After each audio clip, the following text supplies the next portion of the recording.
Hello friends, welcome back to my channel. मैं बहुत दिनों बाद आज कोई वीडियो पोस्ट करने जा रही हूँ। और क्योंकि हम शिफ्टिंग कर रहे थे, उसके बाद फिर शिफ्टिंग के बाद मैं घर चली गई। और फिर घर जाने के बाद तो मेरा कुछ भी करने का मन नहीं करता है, क्योंकि टाइम कैसे बीतता है वो पता ही नहीं चलता है।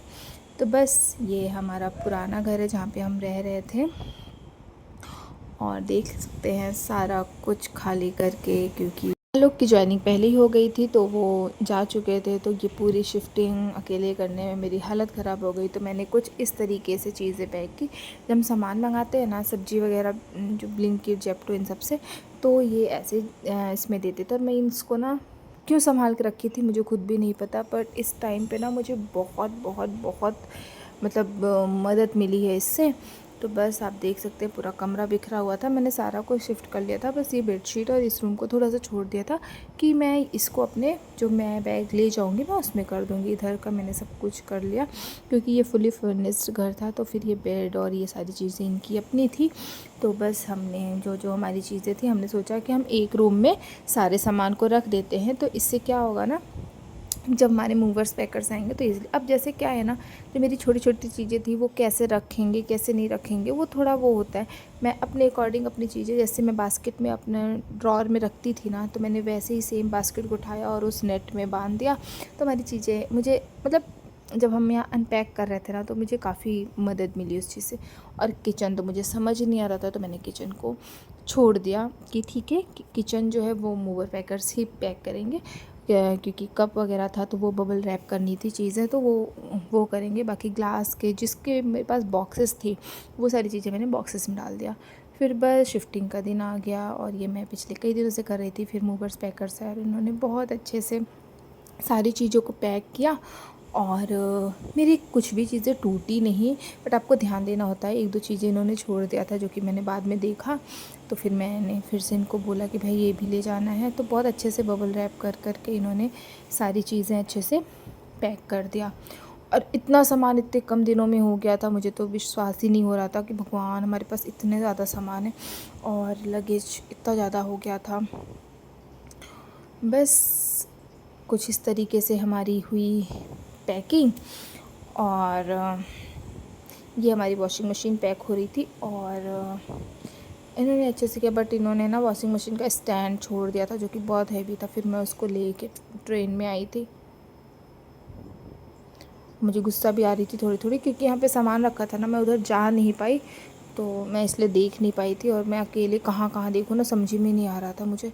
फिर उसके बाद नंबर आया हमारी स्कूटी का, और स्कूटी इन्होंने बहुत अच्छे से पैक किया कि कुछ भी स्क्रैचेस वगैरह कहीं कुछ भी नहीं लगा था। तो आप देख सकते हैं बहुत अच्छे से इन्होंने पैक किया। पैकिंग तो सीरियसली इन्होंने बहुत अच्छा किया था। बस थोड़ा चीज़ें वो हमें ही देखनी पड़ती हैं कि हमारी कोई चीज़ें छूटी ना हो, ये सारी चीज़ें। तो बस हमारी स्कूटी लगभग पैक हो चुकी है। और उसके बाद क्योंकि हमारा सामान आना था नोएडा, अब हम नोएडा शिफ्ट हुए, तो दूर था। पर जैसे अब ये आज ना बहुत लेट हो गया था। फिर ये एक बच्चा है जो ऊपर रहता था, लैंडलॉर्ड का घर का है बेटा, और ये रोज़ मेरे पास आता था बिस्किट खाने या फिर टॉफ़ी खाने। और बस बोल रहा है आप जा रहे हो, तो उसके साथ थोड़ी सी बातें की जब तक ये पैक हो रहा था। फिर बस आप देख सकते हैं स्कूटी लग नहीं रही थी। मैं सोची भगवान इसको ये ऊपर कैसे ले जाएंगे, ये तो व्हील तक इन्होंने पैक कर रखी है। पर भाई ये काफ़ी मेहनत का काम था, मुझे ऐसा लगा।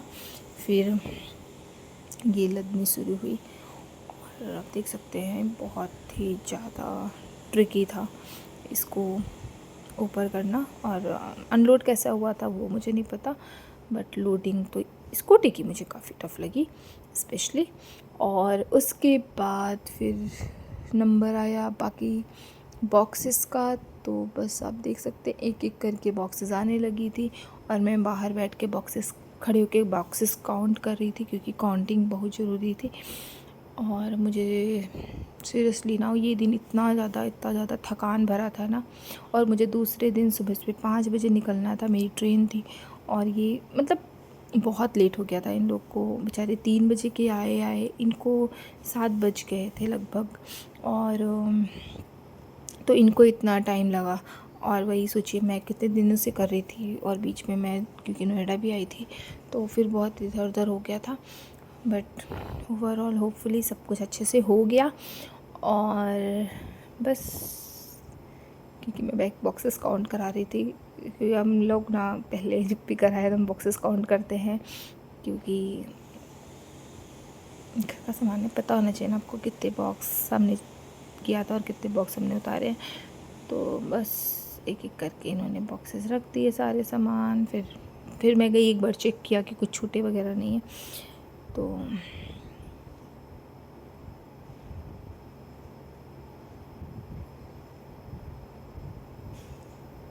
बट ना मुझसे एक गलती हुई थी, जो कि शायद मुझे आइडिया नहीं था कि जो हमारे सूटकेसेस थे ना उसको भी रैप करना था, और वो रैप नहीं हुआ था। तो उसमें से हमारा एक सूटकेस ना थोड़ा सा डैमेज हुआ, और बाकी तो और किसी सूटकेस को कोई हार्म नहीं हुआ। बट एक मुझे लगता है वो गिर गया है या क्या हुआ था मुझे नहीं पता, ये झटका लगा होगा। तो ये हमारी एसी है, तो एसी वाले आए थे, मैंने उनसे रखवा दिया था। बट फिर भी इनको टेपिंग वगैरह इन्होंने नहीं किया उसको अच्छे से, कि डैमेज ना हो करके। तो बस कुछ इस तरीके से हमारा सामान आ गया। तो हमारा सारा सामान पैक हो गया, और अब इसमें हमें लगाना था लॉक। हमने लॉक लगा दिया, वो सामान लेके चले गए। अब देख सकते हैं पूरा घर खाली हो गया था। और इस दिन ना मुझे यहाँ पे डर सा लग रहा था रात में, क्योंकि पूरा घर खाली हो जाता है ना तो बहुत अजीब सा लगता है। तो बस मेरे रूम में एक बेडशीट पड़ी हुई थी, बस उस पर मैं सो के सुबह बेडशीट उठा के वापस लेके आ गई। तो ये है हमारा नोएडा का घर, जहाँ पे उन्होंने सारे सामान ला के रख दिए। क्योंकि घर बहुत अच्छे से साफ़ नहीं था तो फिर हमने अनपैकिंग नहीं करवाई, मैंने सिर्फ स्कूटी और वॉशिंग मशीन की अनपैकिंग करा दी। फिर से स्टार्ट हो गया हमारा सामान रखना, खोलना, अनपैक करना। और इन्हीं सब में ना मैं इतनी ज़्यादा बिज़ी हो गई कि अभी तक मैंने ना कुछ अच्छा बनाया ना कुछ किया, तो मैं कोई वीडियो ही नहीं पोस्ट। फिर से ना नॉर्मल होने में बहुत समय लगता है, तो थोड़ा समय लगा। फिर उसके बाद मैं घर चली गई, तो फिर वापस आई हूँ और आप सबसे फिर मिलते हैं अपने नए नए वीडियो के साथ। Till then bye bye.